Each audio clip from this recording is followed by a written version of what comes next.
The rain had stopped only moments ago, but the streets of Beverly Hills still shimmered with reflections of neon lights and expensive cars sliding across wet asphalt. Inside the glass walls of Valente Luxury Motors, the most exclusive Lamborghini dealership on the West Coast, a very different kind of storm was brewing. Wealthy heirs, entrepreneurs, and influencers had gathered, sipping champagne and showing off tailored suits, diamond watches, and their latest toys. Limited edition supercars parked neatly under the crystal chandeliers. But the real attraction that evening wasn't a car, it was a bet. Marcus Wellington III, heir to an old fortune, tall, sharp-dressed, and infamous for his arrogance, leaned casually against his bright orange Lamborghini Aventador. He was surrounded by his circle of wealthy friends, men who laughed at his every cruel joke, and right across from him stood Kira Johnson. Not in designer clothes, not with an expensive watch, just in her mechanic's jumpsuit, her curly hair tied back, hands still slightly stained with engine grease. She didn't belong in this glittering room. At least, that's what they thought. Marcus raised his glass, smirking. "Ladies and gentlemen, you are about to witness the easiest 100 grand I've ever made." The crowd chuckled. Some pulled out their phones to record. "You see," Marcus continued, patting the hood of his car, "this beauty has been to 3 different mechanics. Not one of them could figure out the issue. And now, she," he gestured at Kira with mock disbelief, "claims she can fix it. A woman mechanic. In this city, please." The room erupted in laughter. One of his friends shouted, "Maybe she thinks engines are like hairdryers." Another added, "Careful, Marcus, she might paint your rims pink." But Kira didn't flinch. Her dark eyes held steady, her voice calm, each word slicing through the noise. "If I fix it, you pay me $100,000. If I fail, I walk away, and you'll never see me again." The laughter died down for a moment at the sharpness in her tone. But Marcus, unwilling to lose the spotlight, grinned wider. "Deal. And when you fail, you admit in front of everyone here that women don't understand engines." The arrogance in his words was like gasoline poured onto the fire. Phones immediately tilted up, recording every angle of the confrontation. This was entertainment for them, a spectacle. Kira nodded once, without hesitation. "Deal." But then she added, her voice cool and deliberate, "And when I succeed, you'll admit that money and prejudice don't make a man competent. Skill does." For a brief second, Marcus's smile faltered. He hadn't expected her to push back with such confidence. But the crowd roared in approval of the drama, and he quickly masked his discomfort with another smug grin. One of the dealership staff hesitated. "Miss Johnson, should we prepare the tools?" "Yes," Kira said firmly, "but only factory originals. No counterfeits, no shortcuts." Marcus waved dismissively. "Give her whatever she wants. Let's end this show quickly." But what Marcus didn't realize was that the show was only beginning. As Kira walked toward the car, the whispers grew louder. Some mocked, some doubted, but a few, just a few, looked intrigued. Something in her calm, focused demeanor told them this wasn't going to be an ordinary challenge. Because Kira Johnson hadn't stepped into this dealership to prove herself to Marcus Wellington. She had stepped in to prove something far bigger. The crowd shifted closer, glasses of champagne in hand, phones raised like spotlights. To them, this wasn't just a repair, it was a spectacle, a stage performance.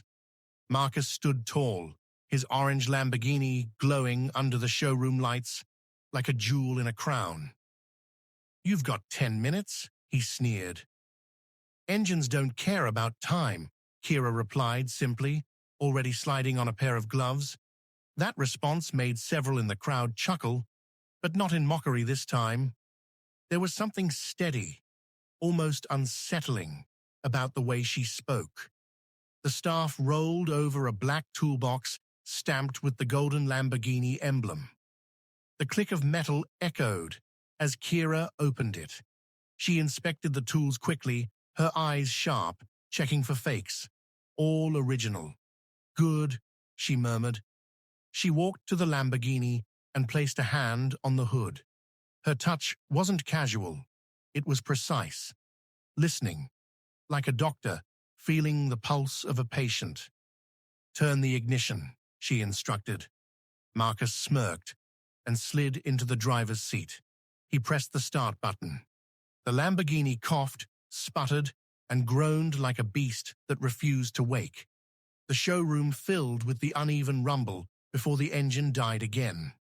The crowd burst into laughter. "Sounds like her career," one man shouted. Another chuckled. "Maybe it just doesn't like women." But Kira wasn't distracted. Her eyes had narrowed, her ears tuned to the faint irregularity in the rhythm. She leaned down, almost listening to the pipes, catching subtle vibrations most wouldn't even notice. She whispered to herself, more than to anyone else.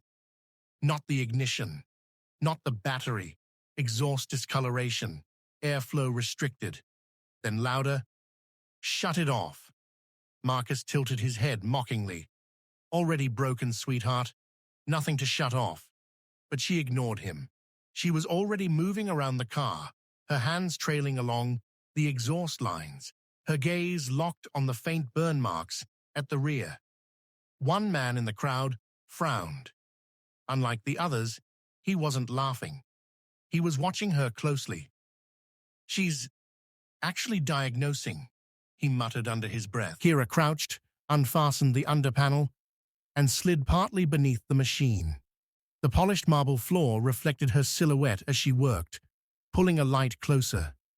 Every motion was efficient, every gesture confident. Above her, Marcus sighed theatrically. "I should have brought popcorn. This is adorable." The crowd laughed again, but not quite as loud this time. Something was shifting. Minutes passed, the sound of clinking tools mixing with murmurs. Kira's gloves were smeared with grease now, her jumpsuit stained. But her expression never wavered. She pulled herself out, stood, and faced Marcus directly. "Your problem isn't mechanical, it's deliberate." The room went silent. Marcus blinked. "What did you just say?" She wiped her hands calmly. "Someone tampered with this car. Air intake was blocked intentionally, and whoever did it knew exactly how to make it look like an expensive part failure." A ripple of surprise shot through the crowd. Phones zoomed in. Whispers spread like wildfire. Marcus's grin faltered, only slightly, but enough for Kira to notice. She stepped closer, her voice lower, controlled. "This car didn't break down. Someone wanted it to." The room was no longer filled with laughter. It was filled with curiosity and suspicion. And Kira had just turned the game upside down. The air inside Valente Luxury Motors had shifted. Moments ago, it was all laughter and mockery. Now, whispers, doubt, suspicion. Marcus forced a chuckle, but there was tension in his jaw. "Oh, please. Sabotage? Don't be ridiculous. She's just guessing." But Kira didn't flinch. She pointed toward the exhaust chamber. "Bring me a clean airflow filter, right now." The staff hesitated, glancing nervously at Marcus. His glare could have frozen steel, but curiosity had already poisoned the room. Everyone wanted to see if she was bluffing. One of the junior mechanics scurried off and returned with the part. Kira held it up beside the one she'd pulled from the Aventador. The difference was clear. One pristine white, the other choked black with something thick and unnatural. The crowd gasped. "That's not wear," someone whispered. "That looks stuffed." Kira's eyes locked on Marcus. This wasn't age, this was sabotage. Marcus smirked, trying to recover. Or maybe you dirtied it yourself to look smart. Who's to say? But the crowd wasn't laughing this time. Phones were recording every second, and the evidence was staring them in the face. Kira turned away from him, crouched again, and began working. Tools clinked. Panels opened. Every movement was precise. She wasn't rushing. She wasn't stalling. She was commanding. As she tightened the last bolt, she rose and wiped her hands. Her voice rang across the silent showroom. Start it again. Marcus hesitated. He looked at the crowd. All eyes were on him now, not with admiration, but with expectation. For the first time tonight, he wasn't in control. Reluctantly, he slid back into the driver's seat. He pressed the ignition. The Lamborghini roared to life.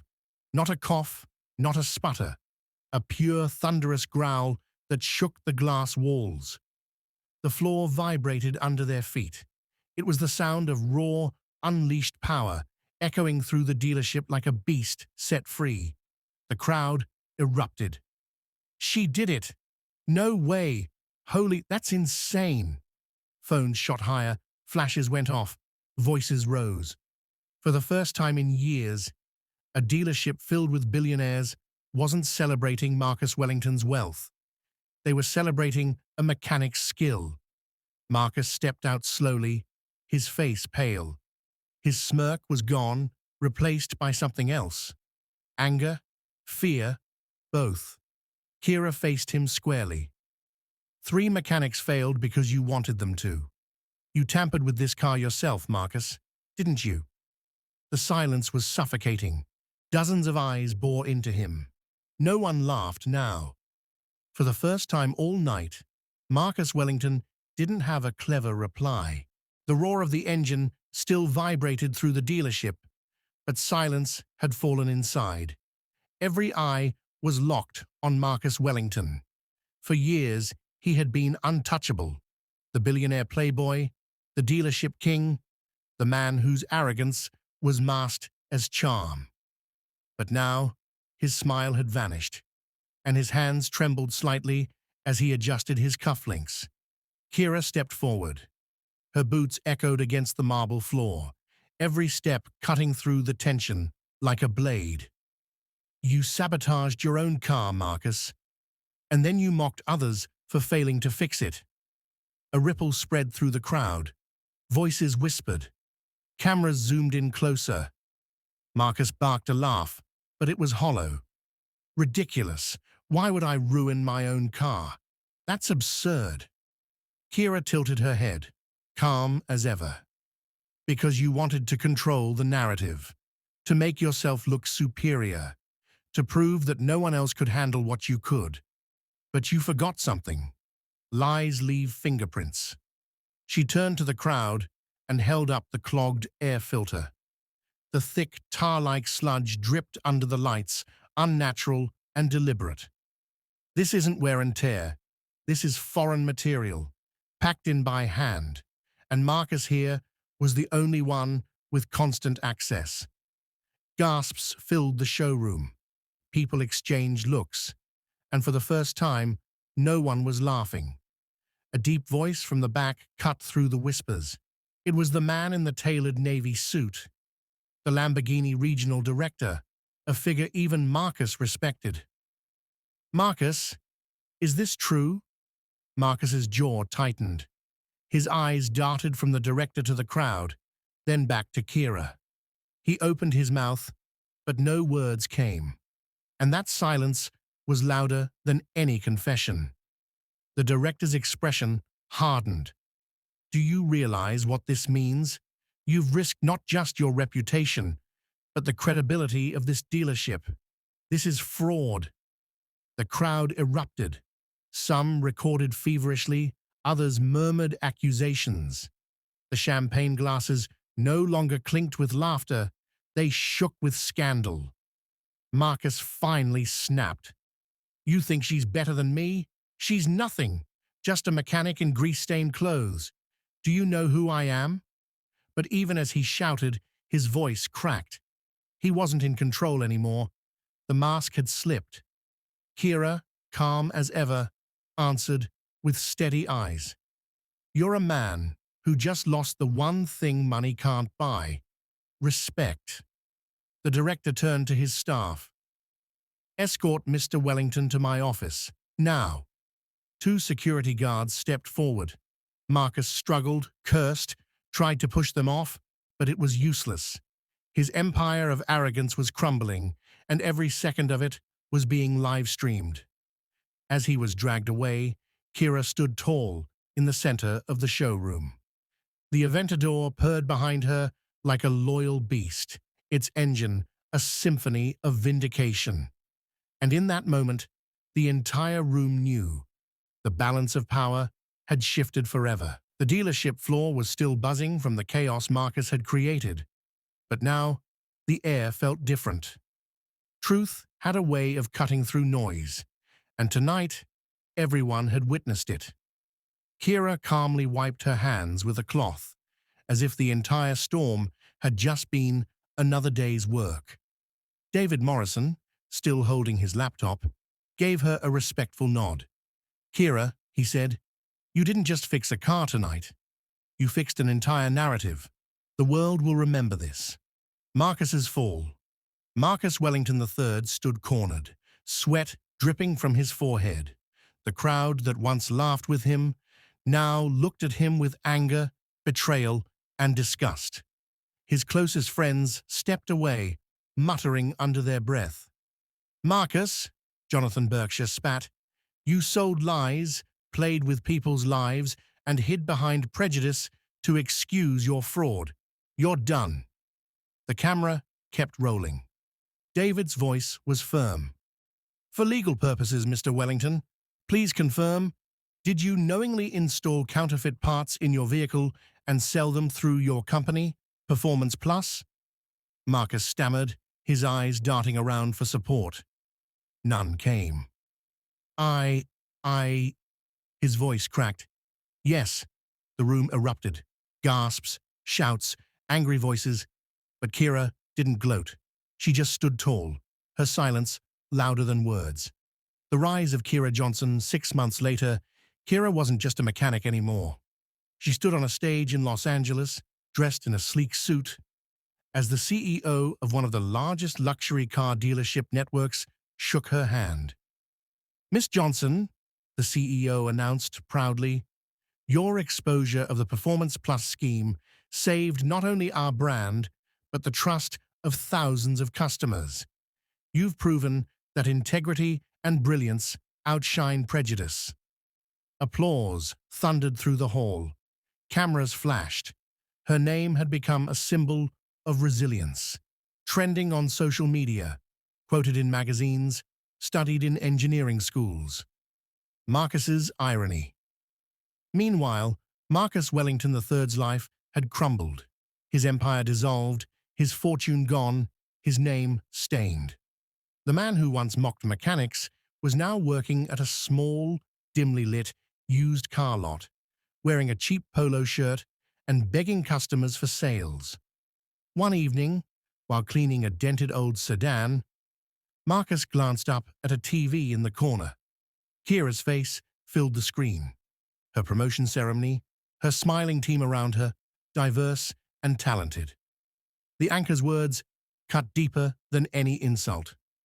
Kira Johnson has redefined what excellence means in the automotive world. Marcus looked away, broken. Kira's real victory. At her new office, overlooking a shining skyline, Kira celebrated with her team. 40% were women, 30% were people of color, all chosen for their skills, not their background. David raised a glass. Kira, you've shown the world that the best revenge isn't destroying your enemies, it's achieving a success so great they can never reach it. Kira smiled, her voice calm but resolute. Excellence has no color, no gender. Prejudice only wastes talent. Real victory isn't about revenge. It's about proving that competence and integrity always win. Final message. And so, what began as a cruel bet ended as a revolution. Kira Johnson's story was no longer about proving Marcus wrong. It was about proving the world right, that brilliance, courage, and integrity can rewrite any narrative. Marcus lost everything. Kira gained more than money, more than fame. She gained the power to change an industry forever. If this story inspired you, subscribe for more stories where truth, talent, and integrity always triumph.